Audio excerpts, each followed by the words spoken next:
20 जून रोजी जी माझ्या भावाची निर्गुण हत्या केली, त्या हत्येनंतर मारल्यानंतर त्या घटनास्थळाहून ज्यावेळेस त्याला सिव्हिल दवाखान्यामध्ये नेलं गेलं त्यावेळेस मी स्वतः सिव्हिल दवाखान्यावरती गेलो होतो आणि सिव्हिल दवाखान्यावरती त्यांनी पूर्ण शुद्ध होता. तो बोलत होता की घटना काय झाली, कोणी मारलंय, कुणाच्या सांगण्यावरनं मारलंय, ही पूर्ण ॲम्ब्युलन्समध्ये पण सांगत होता आणि ऑपरेशन झाल्यापासून तो शुद्धीवर पुरेपूर आला होता.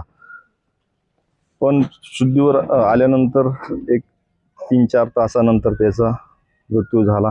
त्यांनी सगळा घटनाक्रम जो मला सांगितला होता तो घटनाक्रम मी पूर्वनियोजनात दिलाय आणि जे घटनास्थळी जे साक्षीदार आहेत त्या साक्षीदारांनीही घटनास्थळावर जी घटना घडलेली किंवा काय झालं, कुणाचं नाव घेऊन मारलं, हे सगळ्या गोष्टी साक्षीदारांच्या जबाबामध्ये त्यांनी पण दिलेल्या आहेत. माझी प्रशासनाला एवढीच विनंती आहे की त्या पूर्वनियोजनाची तात्काळ दखल घेऊन राहिलेले आरोपी आहेत त्यांना अटक करावी.